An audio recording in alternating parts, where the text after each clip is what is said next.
दीपकानंद जी,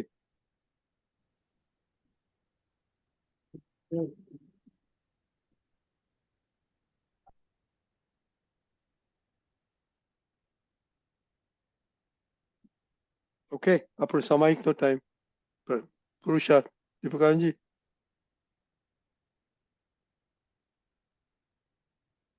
दीपकानंद जी.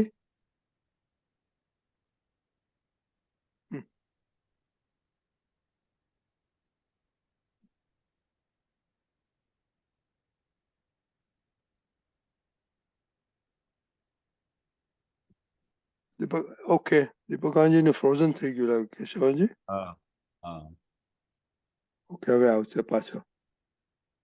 એક મિનિટ. હા, હા આપણે સામાયિક ચાલે છે, પુરુષાર્થ ચાલે છે. ઓકે, આવી ગયો હતો.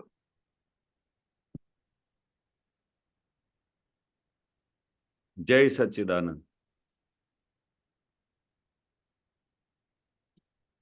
જય સચ્ચિદાનંદ.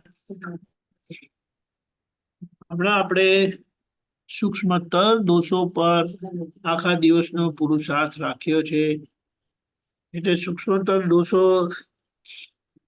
ત્યાં બુદ્ધિ અને બુદ્ધિનું ચલણ થતું હોય છે, કે જ્યાં જ્ઞાન મળ્યા પછી પણ એ જ્ઞાનના વિરુદ્ધ કામ કરે છે, અને આપણી અજાગૃતિના લીધે આપણે એનું સાંભળી લઈએ છીએ, અને પરિણામે પહેલી વાત દાદાજી કીધું છે કે આ જ્ઞાન મળ્યું ને એટલે જ્ઞાનનું ચલણ થશે ને એટલે મુક્ત હાસ્ય ખુલ્લું થશે. મુક્ત હાસ્ય એટલે પોતે મુક્તિ મળેલાનો સ્વાદ. પણ જ્યાં બુદ્ધિ અને બુદ્ધિ કામ કરે છે તો એ આપણું અંદરનું સુખ તોડે છે. એટલે કેવી રીતે આપણે સૂક્ષ્મતર દોષો, એટલે જ્યાં ભગવાનનો પ્રકાશ જ સીધો કામ કરે છે, એ ભગવાનના પ્રકાશની વિરુદ્ધ કામ કરે છે બુદ્ધિ. ભગવાનનો પ્રકાશ જગતને નિર્દોષ દેખાડે અને બુદ્ધિ બધાને દોષિત દેખાડે. તો બોલો હવે શું થવાનું? અને એ બતાડે, પણ આપણે એનું સાંભળવું કે નહીં સાંભળવું એ આપણા પર છે. એટલે અહીંયા આપણે એની જાગૃતિ રાખીને એને જોઈને એમાંથી નીકળવાનું છે. એટલે એ સૂક્ષ્મતર દોષો સાથે સંકળાયેલી સૂક્ષ્મતર અથડામણ છે, કે જે આપણને જલાયેલા રાખે. એટલે સુખ ઉત્પન્ન થતું નથી, આપણું સુખ ખોવાઈ જાય છે. તો આ સૂક્ષ્મતર દોષો જે બુદ્ધિના ધોરણે છે, આપણે સ્થૂળ જોયા વાણી અને વ્યવહાર, સૂક્ષ્મ જોયા જે મનના ધોરણે છે, અભિપ્રાય ને એ બધું. આ ત્રીજું સૂક્ષ્મતર એ બુદ્ધિના ધોરણે છે. તો એના સંબંધમાં થોડી લાઈટ પાડો. દાદા પાસે ઘણું બધું સાંભળેલું છે, કઈ વસ્તુ આપણને અમને બધાને જાણવા માટે તો બહુ ઉપયોગી થાય. જય સચ્ચિદાનંદ. જય સચ્ચિદાનંદ. જય સચ્ચિદાનંદ.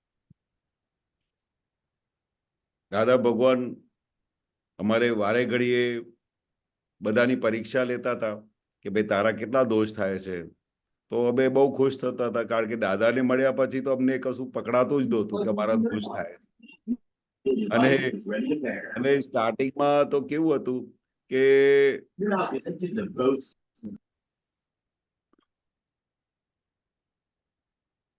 સ્ટાર્ટિંગમાં તો કેવું હતું કે દાદા ભગવાન પર્સનલી એક જણાને કશું પાછળથી બોલાય છે ને? હા, બોલો. તો એક જણાને પર્સનલી આખું ઇન્ટરવ્યુ લેતા હતા. ઇન્ટરવ્યુ એટલે કેવી રીતે કે તમારી અંદર કઈ પોઝિશન પર તમે આવ્યા છો. જ્ઞાની પુરુષને મળ્યા પછી કે દાદા ભગવાન જેવી રીતે કહેતા હતા કે આ વસ્તુ મળ્યા પછી સ્થૂળ દોષો, સૂક્ષ્મ દોષો, સૂક્ષ્મતર, સૂક્ષ્મતમ, એ બધા દોષો નીકળતા જાય.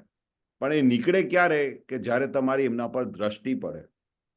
જ્યાં સુધી તમારે એ દોષ ઉપર દ્રષ્ટિ પડતી નથી, પછી સ્થૂળ દોષો બી તમારા ના નીકળે.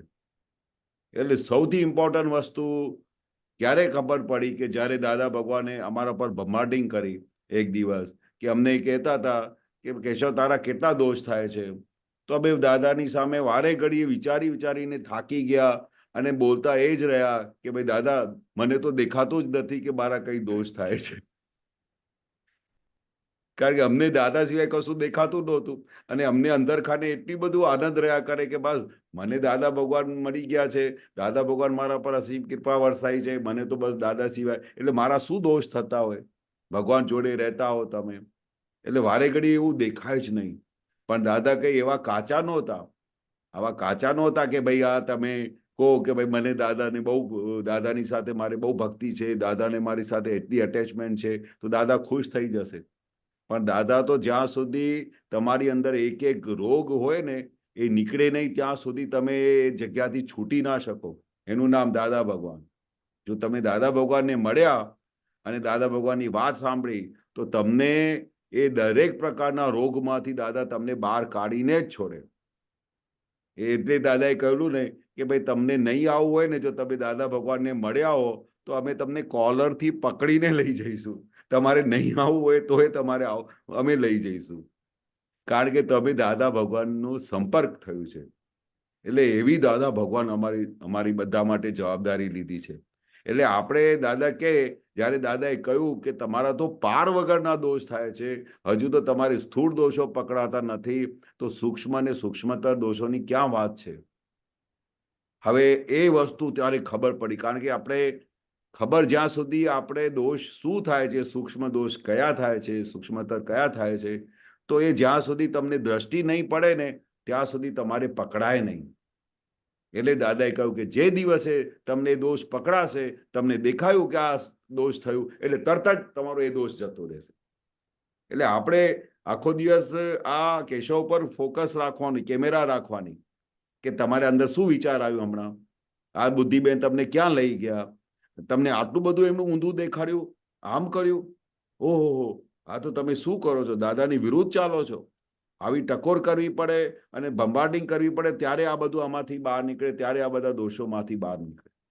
નહીં તો એમને તો બધું પ્રોટેક્શન વાળા તો હોય, એને આખો દિવસ સારું સારું બતાડ કરે કે હા બહુ સારું રહે છે, સવારે ઉઠીને બહુ વિધિઓ કરે છે, પ્રતિક્રમણ કરે છે, આમ કરે છે, એટલું બધું અંદરથી વખાણ કરે અને પેલા સૂક્ષ્મતર દોષો બધા જોવાના રહી જાય. એટલે આપણે પોતાની સાથે ભળી જઈએ છીએ, એને નિરંતર છૂટા પડવાની જાગૃતિમાં રાખવાનું અને આખો દિવસ એના પર ફોકસ રાખવાનું કે અંદર શું ચાલી રહ્યું છે, અંદર કઈ માયાજાળ છે, જે કઈ રીતે આ આમનું બધું ફેવરિંગ કરે છે અને કેવી રીતે આ દોષો દેખાતા નથી. જે દિવસે ત્યાં એના પર ફોકસ કર્યું અને સવારથી સાંજ સુધી એમની લિસ્ટ અમે તો લિસ્ટ બનાવતા હતા. જ્યારે દાદાએ ભગવાન વિઝન ખોલ્યું ને કે પાર વગરના દોષ થાય છે, અમે દાદાની એટલી બધી સેવા કરીએ, બધું કરીએ, એટલું બધું અમને આનંદ રહે ને, તો પછી વિચાર થાય કે શાના દોષ થતા હશે અમારા, કયા દોષ અમારા થતા હશે. ત્યારે દાદાને એવું બંબાર્ડિંગ કરવી પડી કે પાર વગરના દોષ. એટલે અમને જાગૃતિ ખબર પડે કે અમે અહીંયા બેઠા હતા, બે જણા સાથે વાત કરતા હતા, અમે એમની શુદ્ધાત્મા નહીં જોયા એટલે કેટલો બધો ગુનો કહેવાય. આપણે આખી આજ્ઞા તોડી કાઢી દાદાની, રિયલ રિલેટિવ જોવાનો ચૂકી ગયા એટલે દોષ ના કહેવાય આપણું. આપણે કલાક સુધી કોઈની સાથે વાત કરતા હોઈએ અને એમની સાથે શુદ્ધાત્મા એ કોણ છે, શું છે, કશું યાદ ના રહે અને લપન છપનમાં આપણો 1 કલાક નીકળી જાય તો કેટલો બધો ભારે દોષ કહેવાય. એટલે દાદાએ કહ્યું કે તમારે તો સ્થૂળ દોષો પકડાતા નથી, તો એટલે આપણે વિઝન કેવી રીતે રાખવાનું, સ્થૂળ, સૂક્ષ્મ, સૂક્ષ્મતર અને સૂક્ષ્મતમ. એટલે આવી રીતે આપણે ફોકસ રાખીએ તો એક એક દોષ પકડાય આપણાથી. હવે તો ખાલી આમ ફ્રેક્શન ઓફ સેકન્ડ માટે ખાલી એક વિચાર બી આવી જાય ને કોઈના માટે તો એકદમ પકડમાં આવી જાય, આ શું વિચાર્યું તમે, ઓહો આખું દાદા ભગવાનનું વિઝન જુદું અને તારી બધી ડિઝાઇન જુદી, આ ક્યાંથી થઈ ગઈ, આ કેવી રીતે તે દોષ જોયું. એટલે આપણે મને એવું લાગે છે કે જ્યારે આપણે દાદાનું ફોકસ આપણા માથા પર રાખીએ ને કે દાદા ભગવાનની કૃપા ક્યારે થશે તમારા ઉપર, કે જ્યારે તમે દાદાના કયા પ્રમાણે ચાલશો, દાદાના વિઝન પ્રમાણે ચાલશો, દાદાના આજ્ઞા પ્રમાણે ચાલશો કે દાદા કેવી રીતે આમાંથી બહાર કાઢતા હતા બધાને, કેવી રીતે આ દોષોમાંથી દાદાએ બહાર કાઢ્યું, એવું વિઝન રાખશો અને દાદાની નિરંતર દાદાની ભક્તિમાં રહેશો અને દાદા પાસેથી શક્તિ માંગશો, તો એવો એક દોષ બી નથી કે જે તમારે પકડમાં ના આવે. તમારે કહેવાનું કે એ દાદા ભગવાન, કેશવની અંદર જે કંઈ બી દોષો છે સૂક્ષ્મતર, એ બધા એક એક દોષ દેખાડો અને જેથી કરીને દાદા આમાંથી અમારે મુક્તિ મળે. આ અંદરનું સુખ અમારું આખું અવરાઈ ગયું છે અને આ સુખ એના માટે અવરાઈ ગયું છે કે જેના કારણ કે આપણે અંદર શું ચાલે છે એ દોષો પકડાતા નથી, દોષો થાય છે તો એના પ્રતિક્રમણ થતા નથી, તો ક્યારે આપણી પાર પડશે? અને દાદા અમને એકાદ અવતારમાં તમે કહ્યું છે કે અમે જો સિન્સિયર રહીએ, આજ્ઞામાં રહીએ તો મોક્ષની અમે ગેરંટી આપીએ છીએ. તો દાદા અમને એકાદ અવતારમાં અહીંયાથી બહાર નીકળવા માટે બધા રસ્તા ખુલ્લા કરી આપો. બરોબર છે? એક વાત યાદ આવી મને, હા. જે કપટ કરીને પોતાની ડિઝાઇન, પોતાની માન્યતા, પોતાના આશય પ્રમાણે બીજાને કરાવે, બીજા પાસે કરાવે અને પોતાનું લક્ષ્ય પૂરું કરે, પોતાનો ધ્યેય પૂરો કરે, પણ એમાં એ ફેર મીન્સ નથી હોતું, એટલે રાઈટ રસ્તો નથી હોતો. પણ આવી રીતે જે કપટ કરીને, બુદ્ધિનો ઉપયોગ કરીને પાછા મજા લે છે કે મેં કેવા મૂર્ખ બનાવ્યા, પોતે પોતાનો સ્વાર્થ પૂરો કરે છે. મને એવું લાગે છે કે આના સંબંધમાં દાદા ભગવાને તમને જે પેલું ફૂટબોલની આખી જે સ્થિતિ થયેલી ને તમારી, એ થોડું ઇલેબોરેટ કરીને કહો ને, કારણ કે આજના સમયમાં એ બહુ જરૂરી થઈ ગયું છે. કારણ કે કોઈ સીધો વાર કરતા નથી, કોઈને વાપરીને કરે છે. તો એ થોડુંક ઇલેબોરેટ કરજો ને, તો એક આઈડિયા આવી જાય કે આ સૂક્ષ્મતર દોષો કયો વેશ કાઢીને ઉભો રહી શકે છે. હા હા બરોબર. હવે અંદર ખાને પેલું જે હમણાં વાત કરી કે અંદર ખાને કેવી રીતે મારું સારું દેખાય, જે કપટ કરે, કપટ કરીને અને બધી આવડતો કરે, બુદ્ધિ બી બહુ જબરજસ્ત દોડાવે કે કેમ કરીને મને માન મળે, અને એ કોઈને પકડમાં આવે નહીં અને બહારથી એવું લાગે કે હું કે બીજાના ફેવર માટે કામ કરી રહ્યો છું, કોઈનું કલ્યાણ કરી રહ્યો છું અને કોઈના માટે બહુ સારું કામ કરી રહ્યું છું, એવું કપટ. અને દાદાની હાજરીમાં તો એ પછી કોઈની મજાલ નહીં કે કઈ વસ્તુ ઊંધી કરતા હોય અને એને કેટલું બી સૂક્ષ્મ રાખે, સંતાડી રાખે, ગમે તેવું કપટ કરે, પણ દાદાની આગળ ખુલ્લું થઈ જાય. કારણ કે દાદા આર પાર જોતા હતા. ગમે તે હોય ને, ગમે તે દાદાની બહુ વખાણ કરે, દાદાની સેવા કરે, આમ કરે તેમ કરે, પણ દાદા તો પેલું એનું અંતસ્કરણ જ જોયા કરે. એની અંદર શું ચાલે છે, બાહ્ય તો કોઈ દિવસે જોયેલું જ નહીં કે બાહ્યથી બહારથી શું કરે છે. એટલે એવો જ એવિડન્સ કેશવના લાઈફમાં બી આવી ગયો. તો કેશવને બધું આમ લીડરશિપ થવાની બહુ ટેવ નાનપણથી, અને બધું જાતનું બધું માલ ભરીને લાવેલો. તો આવા બધો સંજોગ ભેગો થયો, બરોબર, કે ભાઈ દાદાની હાજરીમાં આ વસ્તુ કેવી રીતે પાસ કરાય કે જેથી કરીને આ વસ્તુ અમારા હાથમાં આવે. હવે કઈ બી વસ્તુ મુંબઈમાં ચાલતી હોય અને દાદાની વાણી ઉતારવાનું કામ ચાલતું હતું, તો બધાને એવું હોય કે દાદા એક વખત શું અનાઉન્સ કરી દીધું કે ભાઈ જે દાદા ભગવાનની જે આ બધા છોકરાઓ છે ને મુંબઈ વાળા, જે બધું વાણી ઉતાર્યો છે ને, તો એને આખું વિજ્ઞાન આખું ખુલ્લું થતું જાય છે. હવે અમારી બધા છોકરાઓની નવી સ્ટાર્ટિંગ હતી. હવે આ ખુલ્લું થતું જાય છે, એ વસ્તુ પકડમાં સાંભળવામાં આવી એટલે બધાને એવું થાય ને કે અમે તો રહી જઈશું. બરોડામાં ને? હા, તો બરોડા વાળા તો બધા કે અમે તો રહી જઈશું, મુંબઈ વાળા તો બધા સીધા કેવળ જ્ઞાન થઈ જશે, મોક્ષે જતા રહેશે અને અમે તો અહીંયા દાદાની પાસે પડ્યા રહીશું. દાદા તો કે આ બધા લોકોની એટલી બધી વખાણ કરી અને અમે તો કશું આખો દિવસ દાદા જોડે બેઠા છે, સેવા કરી, તો દાદા તો અમારી કોઈ વાત જ નથી કરતા. હવે આવા સંજોગમાં બધા કેશવભાઈ પાસે આવ્યા અને બધી વાતચીત કરી, તો કે આ દાદાને તો આ કેવી રીતે બધી આ આપણું બધું થશે અને આ બધું કેવી રીતે થશે, તે કઈ ને કઈ રીતે આપણે આ છે ને આ વસ્તુ વડોદરામાં બી થવી જોઈએ અને આપણે બી બધી દાદાની વાણી ઉતારીએ અને દાદાનું આ બધું કરીએ, જેથી કરીને અમારે બધાને બી આ આખું વિજ્ઞાન ખુલ્લું થાય.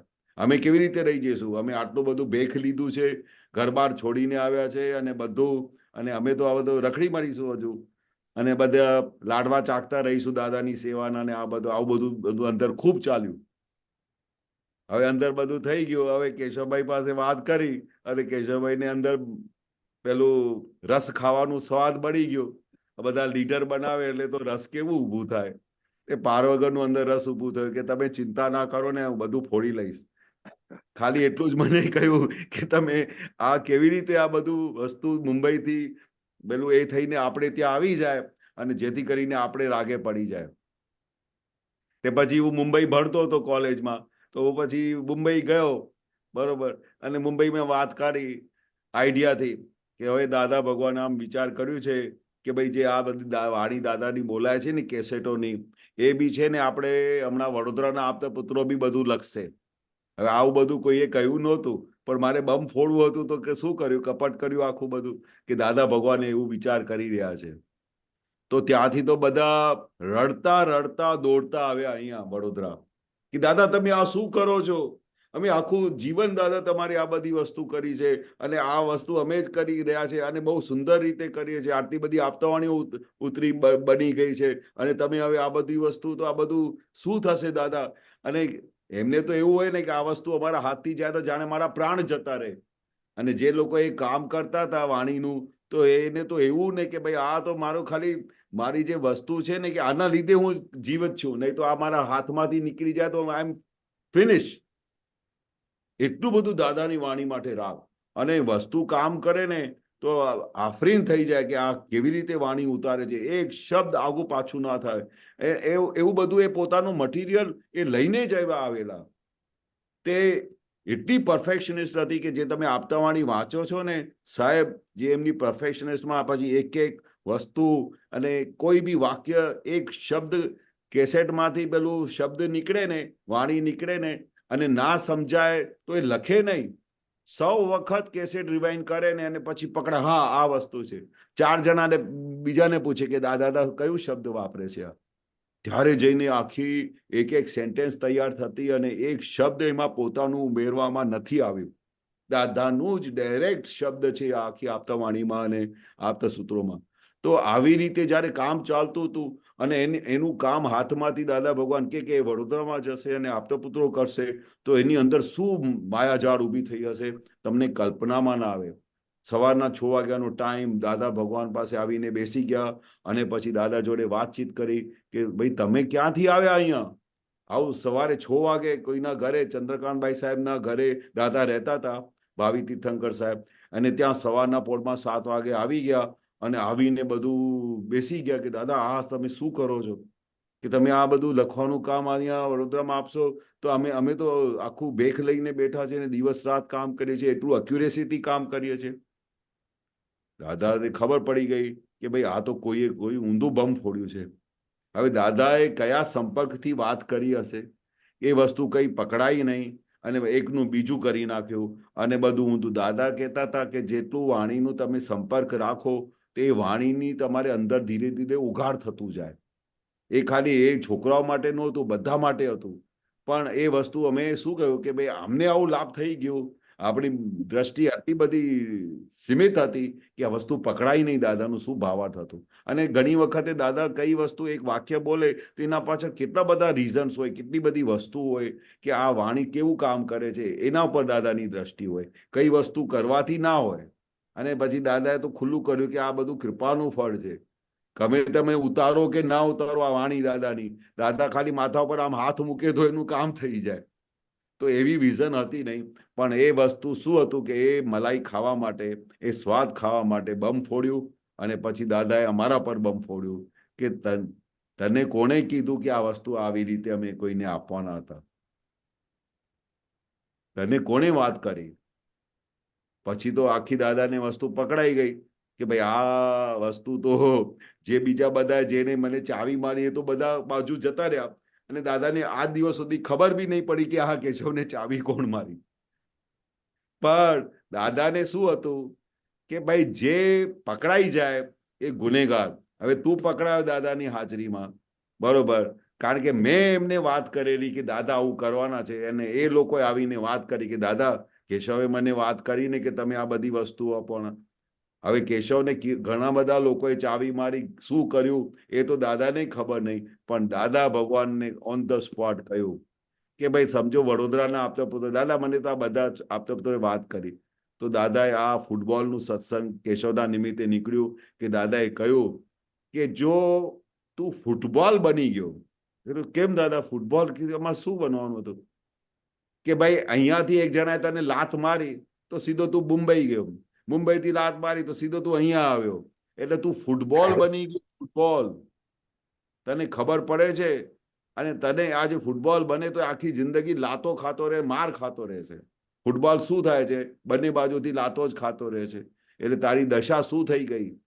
એટલે ભગવાનની સામે તે આવું મોટું કપટ કર્યું, ભગવાનની સામે આવી બધી વાત કરી, અને ખોટી રીતે તમે જઈને આ બધી વાત કરી, એટલે એની એટલા બધા રિપરકેશન આવેલા કે દાદાએ મારી સાથે 15 દિવસ સુધી વાત નહોતી કરી, ડિસ્કાર્ડેડ કરી નાખ્યું.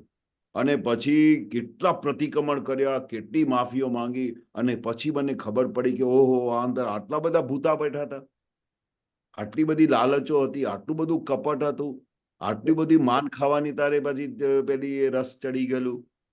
તે કેટલા બધા દોષો થાય છે એક દોષને લીધે, એટલે આખું બધું અંધકાર થઈ જાય છે.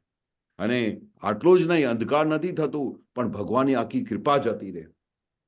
આ તો દાદા ભગવાને કહેલું ને કે આ પડતા હોય ને પડતા, તો જ્ઞાની પુરુષને મળ્યા પછી આવી બધી દશા બી થઈ જાય ને તોય એમને પડવા ના દે, અને પકડીને કોલરથી પકડીને એને સીધા પાર પહોંચાડે. પણ જો દાદાએ આ ઓપરેશન ના કર્યું હોત તો આખી જિંદગી આ વસ્તુ પકડાત નહીં કે અંદર ખાને કેટલા બધા સૂક્ષ્મ રીતે દોષો થઈ જતા હોય છે, અંદર કેટલા બધા ભૂતા બેઠા હોય છે. જો દાદા ઓપરેશન ના કરત તો ખબર જ ના પડત કે ઓહો આટલી મોટી માયાજાળ અંદર છે. એટલે આ વસ્તુ દાદા ભગવાનની કૃપાથી, દાદા કહે ને કે ભાઈ આ મને કોઈ વળો અને આમ કરો, તો દાદા કહે તો એ જેની લોટરી લાગવાની હોય ને એને જ મળી જાય.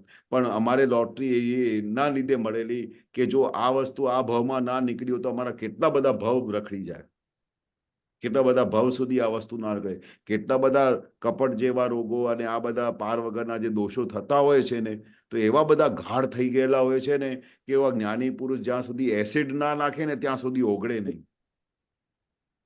આ તો દાદા ભગવાને આ એસિડ નાખીને આ બધા દોષો અમારા ઓગાળી દીધા, નહીં તો આ પાર થવું. અને એક દિવસનું એક એવિડન્સ અમારે આંખોથી ઉજ્જવલ થતું નથી, કે જ્યારે બી એવું એવિડન્સ ઊભું થાય ને અંદર કપટ કે કઈ વસ્તુ ઊભું થાય ને તો સીધી દાદાનું એ પેલું કનેક્શન યાદ આવી જાય કે દાદા જો કેવું ઓપરેશન કર્યું હતું, એટલે આજુબાજુ આવે બી નહીં. બરાબર. બીજું એક તો એમ થાય કે આમાં જે વધારે ઝીણી બુદ્ધિ વાળા છે ને, એ જાડી બુદ્ધિ વાળાનો દુરુપયોગ કરીને આવી રીતે વાપરે અને પાછી પોતાનો ધ્યેય પૂરો કરે, અને અંદરથી ઉલટા ખુશ થાય કે આ લોકો ચાલે આપણે આપણું કામ કરી દીધું, પકડાશે તો આ પકડાશે, હું થોડો પકડાવાનો છું. અને આ તો તમને પેલો બ્લેક એન્ડ વ્હાઈટ કીધું, પણ આ કપટમાં તો એવું છે ને, સામેવાળાને ખબર નથી પડતી કે સામેની પાસે શું કરાવ્યું. શું કરાવ્યું? એટલે એમને તો એમ જ કે બરાબર છે એમ કરીને હું કહીશ એમ કરીને, અને આખું પોતે સામાની પ્રકૃતિનો બુદ્ધિનો દુરુપયોગ કરીને પોતાનું કામ કરાવે છે.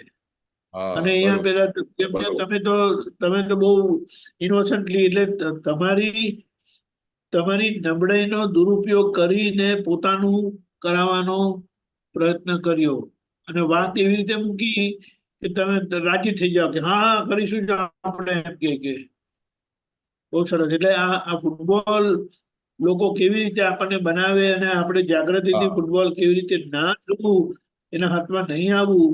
એટલે અહીંયા એ બુદ્ધિનો જે આખો સૂક્ષ્મતર દોષ છે તે કઈ રીતે આખો અથડામણ કરાવે, દોષ કરાવે, પોતાનું શું કહેવાય કપટ કરીને પોતાનો આશય પૂરો કરે, બહુ સરસ.